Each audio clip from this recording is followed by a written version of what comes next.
They don't make them like they used to, or classics are safer, they're built like tanks. Sound familiar? But how much of this is truth and how much is just nostalgic fiction? Gearheads, prepare for a showdown. Classic car myths debunked. Let's kick things off with the biggest myth of all.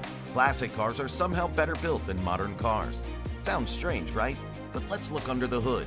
Sure, classics were made of heavy steel and chrome, like a dinosaur's hide, making them seem tough. But modern cars? They're engineered with computer-aided design, lightweight materials, and precision manufacturing that makes these old clunkers look like Fred Flintstone's ride. Crumple zones? Fuel efficiency? Ever heard of emission standards? A 2020 SAE study showed modern cars last twice as long as 1970s models, thanks to rust-proofing and engine technology advancements. So, next time someone drools over superior classic car engineering, tell them they're living in the past. The future of driving is here, and it's built to last, not just rust. Don't get me wrong, classic cars are works of art, but better built? That's fiction. Next time someone says they don't make them like they used to, tell them, thank goodness. Anyways, moving on to the next popular myth, which is warming up your car for 10 minutes. I mean, sure, it made sense in the carburetor age, a time when engines needed a good old warm-up to hit peak performance. But guess what? We're not in the 1970s anymore. Modern cars, with their synthetic oils and fuel injection, laugh in the face of that outdated advice. 30 seconds, maybe a minute is all they need. Seriously. Prolonged idling? That's not warming your engine, it's slowly killing it. Washing oil off cylinder walls and diluting oil with fuel is an engine killer. And the EPA? They're on record saying anything over 30 seconds is just plain wasteful and pollutes the air. So next time someone tells you to warm up your car for 10 minutes, tell them they're stuck in the past and their engine is paying the price. Bottom line, unless you're rocking a carbureted engine in sub-zero temps, keep the warm-up short. Now, let's dig into another myth that's got grease under its fingernails. Are classic cars really easier to repair? Okay, let's talk about the classic cars are simpler to repair myth, because it's only half the story. Yes, classics lack touchscreens and a million sensors, but simpler? Try telling that to someone hunting down a left-handed doorknob for their 38 Packard. Finding parts for a 57 Chevy? That's not simple, that's an archaeological dig. And don't even get me started on constant tuning. Meanwhile, modern cars practically diagnose themselves. Classic cars? You need a mechanic who speaks fluent old engine. A 2021 Hemmings Motor News survey revealed that 68% of classic car owners struggle with finding original parts, often shelling out big bucks for reproductions. Meanwhile, modern cars enjoy standardized parts and nationwide dealer networks. But here's an unexpected twist about classic cars that I bet you don't know. While many assume that they're less prone to theft due to their age and lower resale value compared to modern vehicles, they're actually becoming increasingly targeted by thieves, but not for joyrides or quick cash. Instead, a growing black market is emerging for specific parts from classic cars. These parts, often impossible to find new, are being stripped from stolen classics to restore other classic cars, creating a bizarre and ironic cycle of vintage vehicle cannibalism. It's not just the whole car anymore, it's the rare headlight, the specific trim, the perfectly aged dashboard. These are the treasures thieves are after, making classic car ownership a surprisingly risky venture in the 21st century. It's a niche crime, but it's on the rise, adding a whole new layer of complexity to the classic car world. So, simpler? Maybe in theory. In practice, owning a classic can be a parts hunting, wrench-turning nightmare. It's fiction if you value your time and wallet.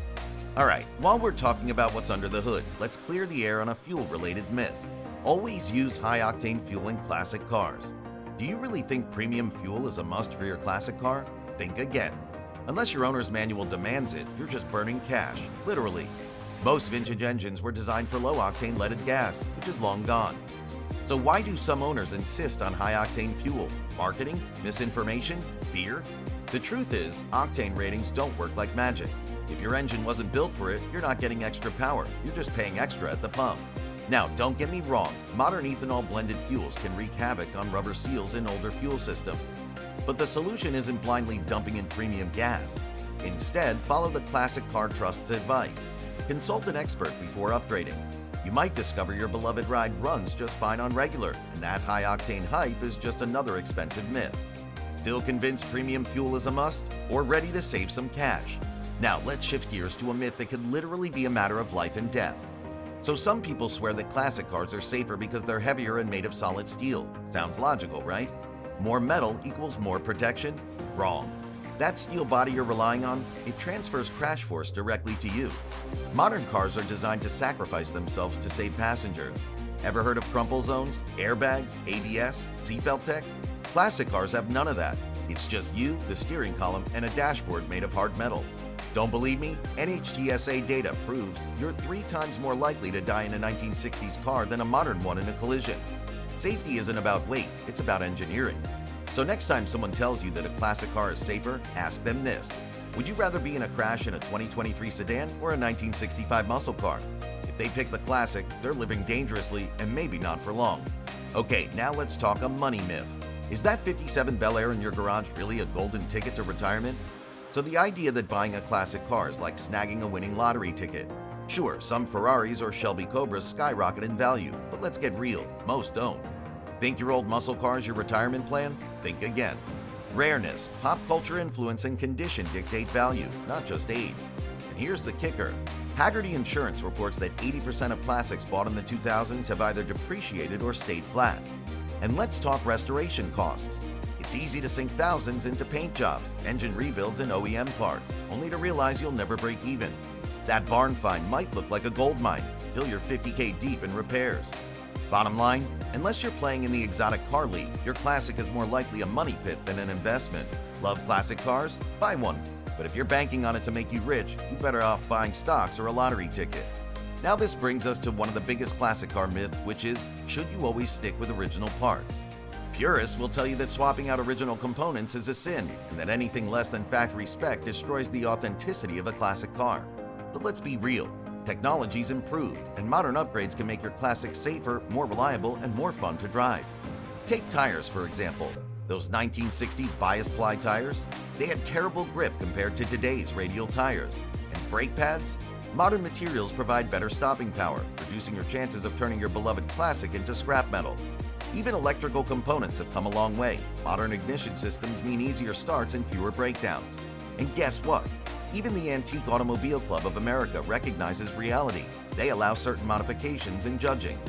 Upgrading doesn't ruin authenticity, it makes your classic safer. So, are you preserving history or just making your classic car harder and riskier to drive? Now, let's floor it into our final myth. That is that low mileage means a better classic car. Here's the truth, cars are meant to be driven. That ultra-low mileage classic sitting under a cover might look pristine, but guess what? Sitting for decades can cause rubber seals to dry rot, fluids to degrade, and metal parts to corrode. Think you're preserving history? You might actually be slowly killing your car. A 2019 Classic Car Journal study found that cars driven 1,000 to 2,000 miles annually had fewer mechanical issues than so-called garage queens. Why? Regular driving keeps fluid circulating, seals conditioned, and components lubricated. Meanwhile, that never-driven classic? It's a ticking time bomb, just waiting to leak, seize up, or break down the moment you finally turn the key. Unless you're keeping a museum piece, drive that beauty.